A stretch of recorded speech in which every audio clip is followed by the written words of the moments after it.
નમસ્કાર બાળકો, આપણે ધોરણ 3 માં વિષય હિન્દીમાં આજે પાઠ 20 ભણીશું. પાઠનું નામ છે મોર. તો બાળકો તમારા પાસે પુસ્તક હશે તે દેખો પાઠ 20 માં આપણે આપેલી છે કવિતા તે વાંચીશું અને તેનું ગુજરાતી પણ શીખીશું. તો શું છે કે મોર ભારત का राष्ट्रीय पक्षी है. એટલે મોર આપણા ભારતનું શું છે? રાષ્ટ્રીય પક્ષી છે. મોર सबसे સુંદર પક્ષી છે. એટલે કે મોર બધાથી પણ એવો સુંદર પક્ષી, બહુ સુંદર પક્ષી છે. मोर के पंख रंग बिरंगे होते हैं. જે બાળકો મોરના પંખ હોય એ કેવા હોય? રંગ બેરંગી હોય ને, એટલે કેવા સુંદર સુંદર કલરના હોય છે, અલગ અલગ કલરના હોય છે ને. એટલે કે મોર કે पंख કેવા હોય છે? रंग बिरंगे होते हैं. मोर के सिर पर कलगी होती है. એટલે મોરના માથા ઉપર શું હોય? સિર એટલે કે માથું, માથા ઉપર કલગી હોય છે. मोर बादलों को देखकर खुश होता है. मोर કોને જોઈને ખુશ થાય છે બાળકો? તો કે બાદલોને. મોરને જે ટહુકા કરે ને ત્યારે આપણે ખબર પડે કે મોરના ગર્જનાથી શું થાય? વરસાદ આવવાની બતાવે છે કે વરસાદ આવે છે, એવું મોરના ટહુકાથી આપણે અનુમાન કરી શકીએ છીએ. એટલે મોર કોને દેખીને ખુશ થાય છે? તો કે मोर बादलों को देखकर खुश होता है. मोर खुश होने पर नाचता है. मोर શું કરે છે? કળા કરે છે ને બાળકો. એટલે કે मोर खुश होता है ત્યાં नाचता है. मोर पंख फैलाकर कला दिखाता है. मोर क्या करता है? કે પોતાનું पंख ફેલાઈને શું બતાવે છે? મોર કળા કરે છે. मोर पीहू पीहू अवाज करता है. મોરનો અવાજ કેવો હોય બાળકો? પીહू पीहू. એટલે કે मोर पीहू पीहू आवाज करता है. मोर सब लोगों का प्रिय लगता है. मोर બધાને જ ગમતો હોય છે ને બાળકો. એટલે કે મોર બધાને જ ગમે છે. मोर का शरीर भारी होता है. એટલે કે વજનદાર. ભારી એટલે કે વજનદાર. મોરનું શરીર કેવું હોય? ભરાવદાર અને વજનદાર હોય છે ને બાળકો. એનું વજન એટલું હોય છે કે એનું વધારે વજન હોવાથી મોર આકાશમાં તો ઉડે છે પણ બહુ દૂર સુધી ઉડી શકતું નથી, કારણ કે તેનું શરીરનું વજન કેવું હોય છે? ભારે. मोर बहुत ऊंचे तक उड़ नहीं सकता. એટલે કે મોર બહુ ઊંચા સુધી ઉડી શકતું નથી, કારણ કે તેનું શરીર કેવું હોય છે? ભારી એટલે કે વજનદાર હોય છે. બાળકો, હવે આપણે આ પંક્તિઓ જોઈ તેના આધારે આપણે કેટલાક પ્રશ્નોના જવાબ જોઈએ. ચલો બાળકો, પહેલો પ્રશ્ન શું છે? तो कि हमारा राष्ट्रीय पक्षी कौन है? बाळको, हमारा राष्ट्रीय पक्षी कौन है? तो के मोर हमारा राष्ट्रीय पक्षी है. यहाँ શું લખવાનું? मोर हमारा राष्ट्रीय पक्षी है. જો બાળકો પ્રશ્નનો જવાબ પૂરો થાય એટલે આપણે અહીંયા ખડીપાઈ કરવાની. પ્રશ્ન હોય ત્યાં ક્વેશ્ચન માર્ક આવે પણ જવાબ હિન્દીમાં લખવો એટલે અહીંયા તો ખડીપાઈ ફરજિયાત કરવાની હોય છે. ચલો, मोर के पंख कैसे है? मोर के पंख कैसे है बाળકો? तो कि मोर के पंख रंग बिरंगे है. मोर के पंख रंग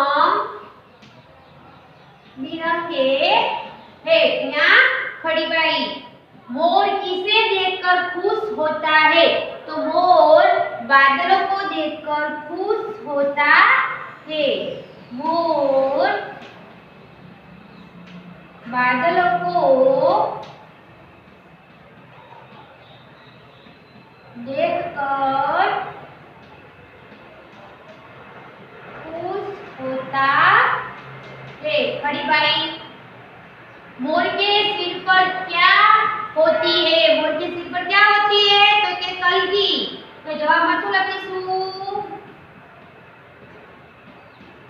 मोर के सिर पर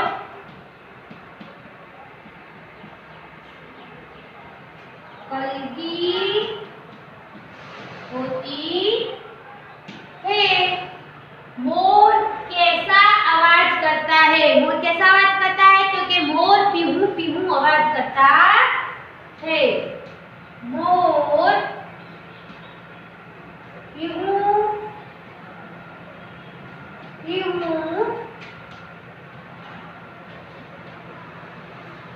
आवाज करता है।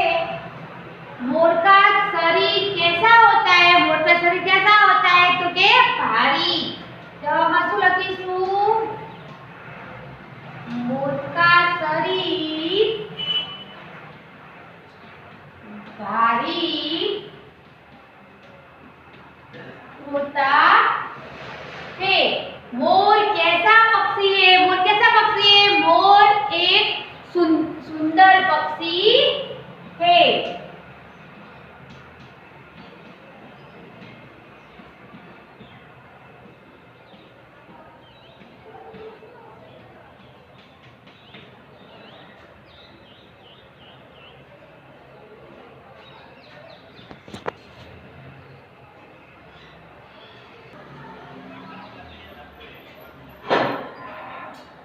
બાળકો હવે આપણે શું છે કે કૌંસમાંથી યોગ્ય શબ્દ પસંદ કરી ખાલી જગ્યા પૂરો। એટલે બાળકો અહીંયા કૌંસ આપેલા છે એમાંથી જે શબ્દ એમને અહીંયા લાગતો હોય તે પસંદ કરી અહીંયા ખાલી જગ્યા આપણે પૂરવાની છે। તો પહેલું શું છે કે મોર ભારત का ખાલી જગ્યા પક્ષી है।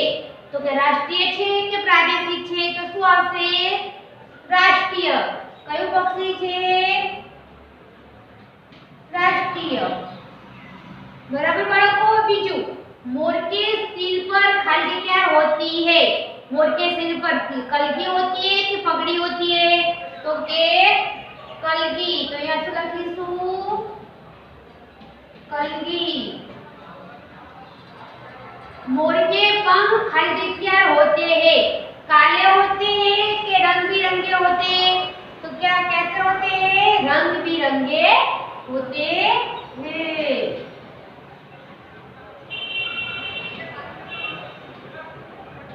कैसे होते हैं मोर के पंख? रंग बिरंगे होते हैं। मोर खाली जगह को देखकर खुश होता है। मोर किसे देखकर खुश होता है? बादलों को देख के कि पर्वतों को देख के? तो के बादलों को देख के। तो यहाँ क्या लिखेंगे? बादलों। अब खरा खोटा। હવે શું કરીશું આપણે? ખરા જે વાક્ય સાચું હોય તેની સામે સાચાની નિશાની અને જે વાક્ય ખોટું હોય તેની સામે આપણે ખોટાની નિશાની કરીશું।